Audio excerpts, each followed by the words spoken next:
Keith Lee and Malakai Black's AEW contracts are expiring. Plus, AEW stars are also training for a return, and the next WWE Joe Hendry appearance has been revealed. It's all in the Cultaholic Wrestling news right now. Two names associated with AEW could potentially be on the way out. Keith Lee and Malakai Black, both according to the latest reports, are closing near the end of their deal. Yeah, EBU of Wrestle Purists is reporting that AEW contracts of Keith Lee and Malakai Black are up relatively soon. Now, let's take Keith Lee first. He hasn't competed on AEW TV all year with an unknown injury cited as the reason. He also had a lengthy absence from TV during his WWE run due to health complications. So it's worth keeping that in mind when we think about his absence. But also, it could be just that the AEW roster is incredibly cluttered,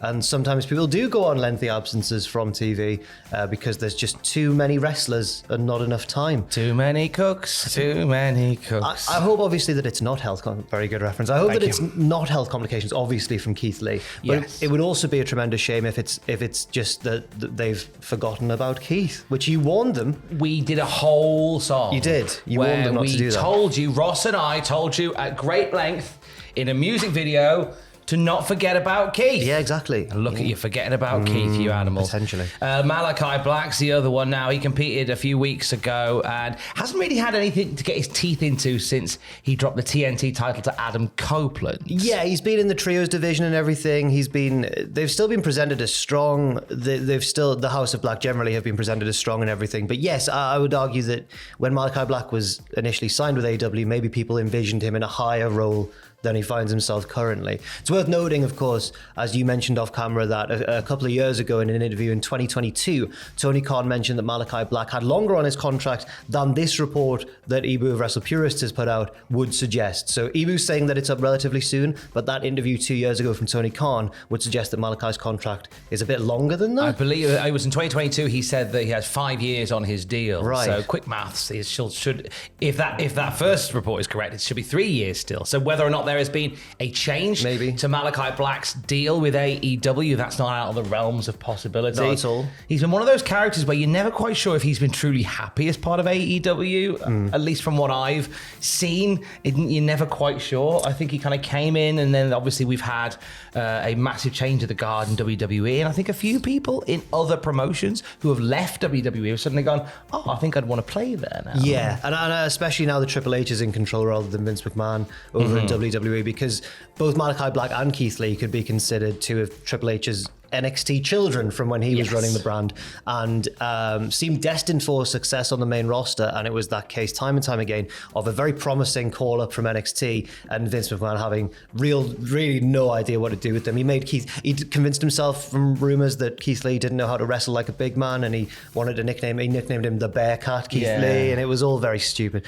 Whereas now with Triple H in control, maybe if these contracts do expire soon, both Keith and Malakai will think that's a more attractive destination once again. Very, very possibly. Meanwhile, also in AEW, Sammy Guevara and Ty Conti potentially returning soon. Guevara celebrated his wife Ty on Twitter and gave an update on her in-ring future and his as well, saying, just want to say this mama right here is doing such a great job. We are both training for our comebacks, and I wish you all could see how much work she puts in. Some days are harder than others, but she has been killing it, all while being a great mom and a wife. She doesn't give herself the credit, so just want to say you're doing great, mama. We can't wait for your return. Obviously, Ty's been out of action because she gave birth to a child and has been raising the child. She's been raising a child. Sammy hasn't been seen since February, when he was suspended after not following concussion protocol in that match against Jeff Hardy. Ty Mello was out with a back injury and then announced that she was pregnant after that. So yeah, it's been a while since we've seen either of them, especially Ty Conti.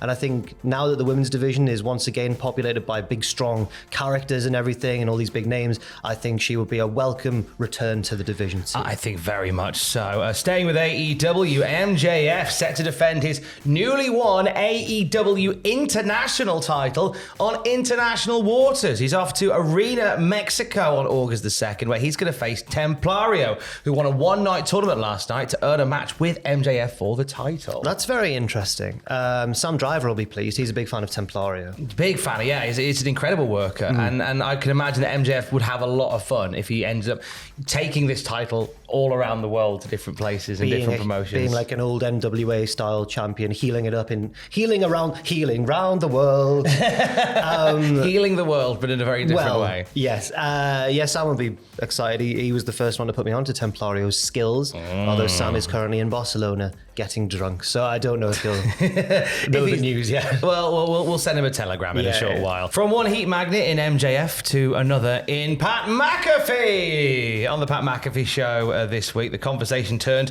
to the new WWE 2K24 DLC, which is the entire cast of the Pat McAfee show, because from next week, for the low price of $9.99, you'll be able to play as Pat McAfee and his co-hosts Ty Schmidt, Boston Connor, AJ Hawk and Darius Butler.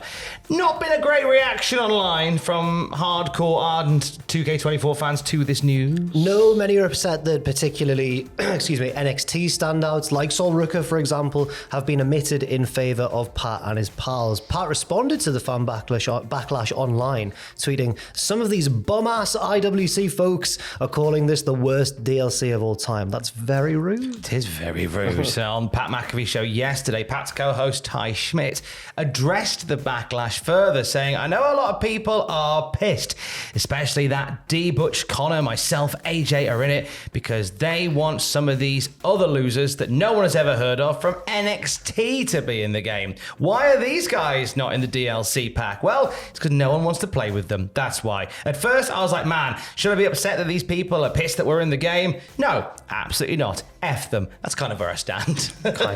Kind of where he stands. Does not mince his words. And there has been quite an aggressive reaction to this clip online in particular.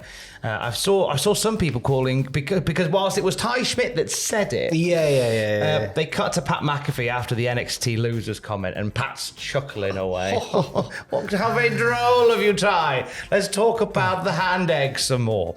But there was this clip surfaced online. It's exactly what you said. Yeah. This clip surfaced online, and there are people calling for Pat to be sacked over it. Okay, that's quite far. I think you've made the point before, and I think Cody Rhodes made the point recently as well. Wrestling fans hate wrestling until someone perceived as an outsider comes in and goes, "Wrestling's stupid," and then suddenly all the wrestling fans band together and go, "You're stupid, Ty." Now, I don't know how much of a wrestling fan Ty is. This could be a legitimate attempt to be heelish, you know? Ty went on to talk about how, like, this is a dream to be in a wrestling video game like this. There's a lot of love for it. So, and it leads me to think, as you were saying there, that this is all a bit of a wind-up. This is all just there. Because Pat was describing it as the greatest DLC release ever. Yeah, right. All a bit of bluster.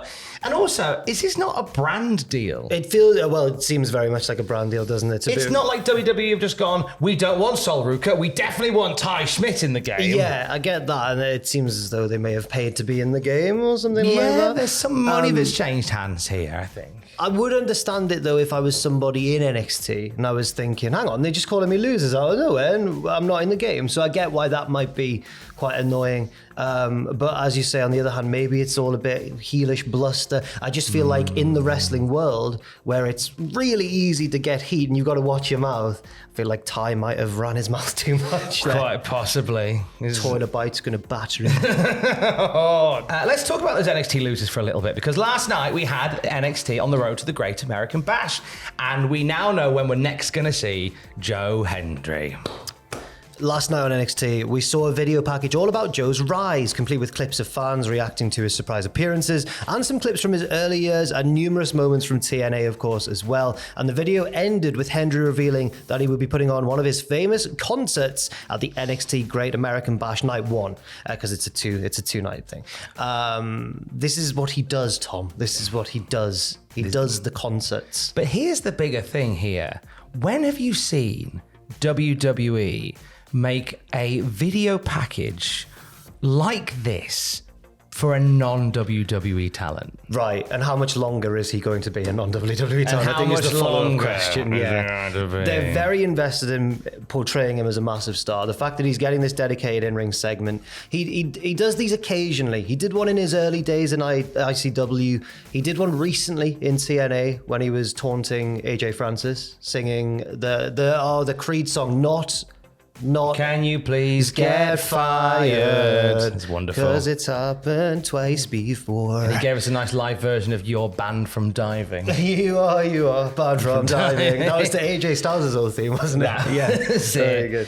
So you'll have some fun with that. Joe Hendry just drinks in every opportunity he can with NXT. All the cars in the car park at NXT had Joe Hendry live concert posters on them, signed by Joe Hendry. The fans took them home. They could take them home with them. There was like a free gift at the end of the show. Lovely little cheeky free gift. Gallus had their car completely coated in them as well. It was very, very funny. Very good. You know what? And generally the consensus is that there's a lot of love for Joe Hendry. A lot of people believe, but and more than anything, I'm just buzzing to see like a mate of ours just getting all the things he wanted. It's mad, isn't it? It's great. It's brilliant. Yeah, it's great to see. How can you not feel great about that? It's so good.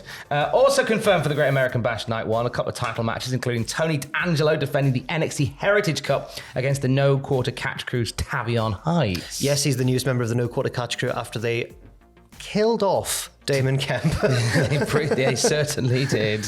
Alba Fire and Isla Dawn will defend their women's tag team titles against Lash Legend and Jakara Jackson of the Metaphor. Bit of a face versus face clash now because the Metaphor seem to be more face-ish these days, and so do Isla and Alba since winning those women's tag team titles. In fact, Metaphor's Aura Mensa is going to have a contract signing to face Ethan Page for the NXT title at Great American Bash Night 1 as well. Plus, the NXT Women's Champion Roxanne Perez is defending her title against Thea Hale from Chase U. Oh, I'm scared. I'm so scared. Why are you scared? I don't think Thea's going to win, and every time she loses a big match, not even her match, at the last big show at Heatwave, Andre and Duke lost a tag title match, and immediately after the 3 count, it cuts to ringside. She's already crying.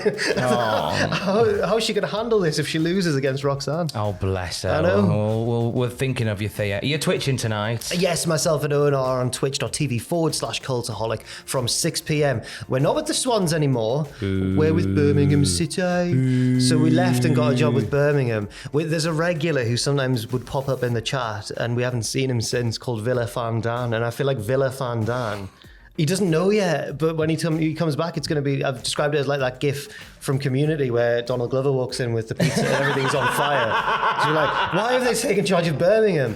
But yeah, we're going to call them the Birmingham Swans to keep the Swans thing relevant. Yay! Good lad. Swans. Football Manager with Jack and Owen tonight, twitch.tv/Cultaholic from 6 p.m. British summertime. And for the latest wrestling news throughout the day, you can check out cultaholic.com. Stay safe. Love you. Bye.